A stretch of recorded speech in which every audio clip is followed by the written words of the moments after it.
Welcome back to the Krown Crypto channel. It's nice little Tuesday morning over here. We are currently recording this from a live stream, which I will likely be doing at least once, maybe even twice a week, going onwards and here forwards as long as I'm in Finland, which will be for another month or two. Anyways, today's topic is it's not stopping, or at least what's not stopping.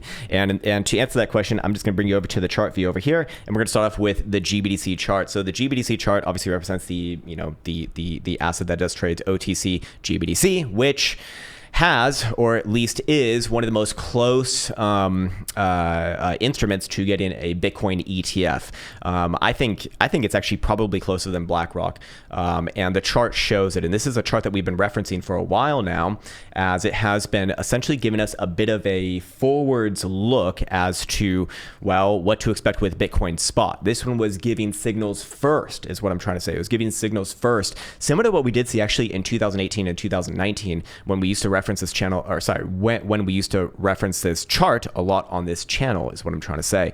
Back on over here, it kind of lost its relevancy in the couple years after that, but it does seem to have regained it, especially when we started to look at it back in around June region. So in this case, there are a few very interesting things going on. First and foremost, we do see a nice gap up breakout. I'm sure a lot of people are gonna be like, but that's a Jesus Christ dildo. Well, it's Tuesday, my friend. It's fucking Tuesday.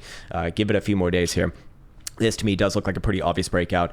We see what we would expect to see as far as volatility metrics do go. We are seeing the highest volatility reads since basically the March rally, and I suspect that that's probably going to continue a bit more there as well. And then also, what is very relevant for today's analysis is that it is actually trading above. It's trading above the bull market, or sorry, the bear market bull trap that we saw in March of 2022. This was a really, really important area and will be a very important area for Bitcoin as well, if and when it does approach it. But GBTC already there and actually breaking above it on a gap up rally does imply that we're probably going to see Bitcoin spot do something relatively similar, at least somewhere around there. So once again, combining this with yesterday's video about 45,000 bucks, this would kind of add on to that case of confluence as to the relevancy of that region. I won't go through all the other reasons. You can just watch yesterday's video for that. I'm gonna turn down the sound over here because it's fucking loud, and I can't even hear myself think right now. But more importantly, yes, the weekly breaking out in this fashion, really, really, really, really, really strong. I do expect that particularly GBTC will continue, which does imply, yes, one, their chances of getting an ETF are likely strengthened as insiders get to trade on this information, even though it is illegal, but they do it anyways. And that shows up in the charts. And again, that's going to be relevant for Bitcoin spot because, well, ETF good is the general consensus. And then also, Bitcoin spot likely to follow this chart as well. And what do you know? This one is trading well above the 618 Fibonacci retracement right here. Let me just bring it into view. And making its way towards the 786, kind of similar to what we did see yesterday for Bitcoin. So I would be looking, for it to maybe settle even as much as close to 38, 39 bucks. Going down to the daily, we can see, again, just a clear and obvious breakout right here. Really, really, really, really, really good as far as I'm concerned. We do see that this is accompanied by hidden bullish divergence of the 1, 2, 3 drive variety on the daily, and upwards and onwards is the name of the game, again, on increasing volatility. So that is, sure, a lot of people are gonna be like, it's a fake breakout. No, this looks pretty fucking real to me. Could be wrong in that, obviously, but that's what I'd be probabilistically thinking right now. Anyways, what we can do now is we can go over into the next chart, which is the Bitcoin HPDR chart, and we can see something of particular interest here as well. Bitcoin on the daily closing very healthily above, almost getting in a full open and closure on the daily above that blue 50% of historic returns range. Again, this is just, as far as I'm concerned, just beginning, because HPDRV volatility is just starting to actually get above what I would consider like non-trivial reads, which is about 50 percentile. So again, this rally, from what I'm looking at right here, very likely does continue. The next sort of major area of interest would be about 44,600, or sorry, 44,500 and change. Doesn't mean that things can't trade above there. Just means that, that'd be sort of the next maybe short-term stopping point. Again, directional volatility also leading up. This not super relevant right now. It was super relevant last week when it was giving us a bias that, hey, volatility expansion from these regions is very likely to lead towards upwards continuation, not a reversal here. And so that is just, consistent now and continuing upwards and onwards. I mean, this is just a clear flag out after a big move to the upside. That is typically a very, very strong read. In fact, I'll give you an example of a past one that was actually rather similar in a lot of ways. And it was back on over here. In 2019, coming off of the last bear market in 2018, 2019, in this first big move to the upside, Bitcoin traded sideways for about 1, 2, 3, 4 weeks. Sorry, this is going to look a lot better on a daily, by the way. I just have to scroll all the way back there and show you because there is a lot of similarities here. I think even Jason Pizzino made a post about this. I'm not a fractal guy, but in this case, it's the same idea, right? Big move to the upside, flag out. All of them are just higher lows. It doesn't really give you like a major pullback in the sense that like you get something like this, because a lot of the deviation bros are looking for something like that, right? It just continues upwards and onwards in this sort of rising channel, and that again resolved to the upside, and then you got the real move right here. In fact, even a similar thing right here, it flagged out twice. So, that can continue onwards and upwards for some time. But looking at it right here, what essentially am I making of this chart? It does mean that in the near term, in the short term, over the next probably, I would say 3 to 5 days, any sort of a move back down to 40,900.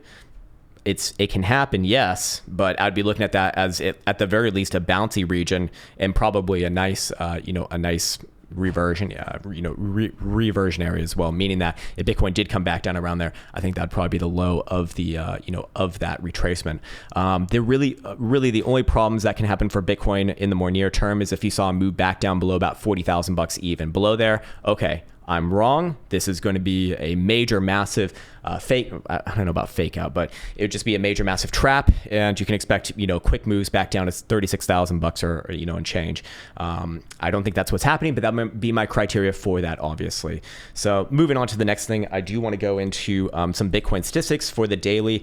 We haven't referenced this in a little bit of time, but the Tuesday for Bitcoin is traditionally the most bullish day for Bitcoin, meaning that if we look at all of Bitcoin's prior dailies from the open to the close, 42% of them did close positively.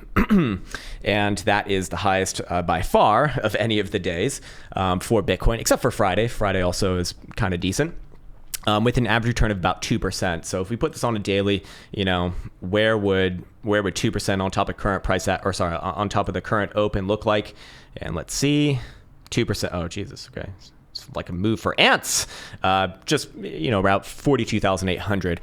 So what am I trying to say? Statistically speaking, Tuesday being the most bullish day for Bitcoin is probably the most likely to have continuation. And today would be a great day for continuation, especially after, a break on volatility like that. Notice I didn't say volume. Oh my God, I'm seeing the same fucking dumb shit with volume again, man. It never stops. It never fucking stops. Never fucking stops with this stupid volume bullshit. Bitcoin's pumping on lower volume. It's bad. It's like, you don't even know why it's fucking bad. You don't even know why it's fucking bad. You just heard that somewhere and someone said it was bad, but they gave you no fucking reason for it. Look, I've seen things pump on extremely low volumes. I've seen things dump on extremely low volume. I don't think volume matters that much in algorithmically driven markets. Sorry, we're in the year fucking 2023. Most of the shit's done by algos, not just like massive fucking blocks being thrown down at the open and close, although that still does happen, but not so much in Bitcoin as a 24/7 market that does trade worldwide. No, in my experience, that you don't even see fucking volume on my chart.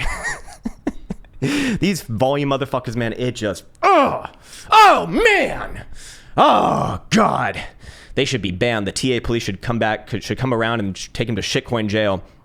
Fucking bastards. No, the volume does matter, but it doesn't matter as much as people would have you believe. And really, volume matters on climaxes. That's where I find that volume actually really does matter. If you see a volume climax, not fucking low volume, I don't care about low volume reads, but volume climaxes, like extreme outlier volume reads, yeah, those two do typically mark major highs and major lows. And that does matter, 100%, 1,000 motherfucking percent. But for the love of God, if I see goddamn volume this, volume that, go fuck yourself, sir. All right. Anyways, I'm sure I'm going to get so much shit for that because there's my deviation on volume. It's like, oh, God. Works like a charm. Anyways, I do want to follow up on the 6-hour time frame setup as well from the Oracle Pro. This one still is actually holding long here. Fair enough. I suppose it'll remain long, especially as long as Bitcoin's above $41,000 on a closing basis. But I do think that this one is like starting to kind of wear out its welcome. I mean, this one fired off all the way over here below $38,000. Bitcoin traded more than 10% to the upside, more than 12% to the upside. You know, how much can you really expect from a 6-hour time frame? Just if you were referencing the Oracle Pro. Oh, by the way, I should let the people know, if you are in the Chart Prime package, you get access to both of these indicators that I just showed right here, but also you get access to the Jewel Light, and they're adding all of the other indicators in the Jewel bundle now. And because I gave it to them, and what else? And they're starting to work on my next statistically based ones, which I just got a message about earlier yesterday, and that's actually going to be pretty fucking sweet. So hopefully they have that done in the next couple of weeks here, because that would be really, really, really, really, really awesome. Again, the price doesn't change. If you already have it, they should just give you access towards it. And if they haven't done that, then just, I don't know, message their support and they'll figure it out. Not me, because it's not my fucking company. I also get emails about meta signals as well. It's like, I'm an investor in the company. It's not my company though. Anyways, any volume indicators coming out soon. I would rather masturbate with sandpaper and a landmine filled with HIV infested needles and using Rosie O'Donnell's queef as my only air supply while I swim up the Nile River. Okay. Elsa says okay. Then talk about fucking volume indicators. C Perk says, wow. I know. Yeah. Oh, I'm still recording. Oh, man. All right. Yeah, so there's that. And I think that's a good place to leave off on this particular analysis. Again, anything Bitcoin above 41 or 40,900, any pullback from there is, you know, just that, a pullback before further continuation. I do think that continuation is still more likely from here, actually in the more near term over the next two days, the 48 hours. Again, according to these statistics, Tuesday would be a great day for continuation, just statistically speaking. Wednesday, more of a coin toss right there, as you can see, and Thursday would be a great day for a pullback. So you know what? I'll end things right there. I'll also end my life and get back to some Baldur's Gate 3 action. And with that said, I want to wish you the best as always. Take care, much love, and see you hopefully on another live stream near you.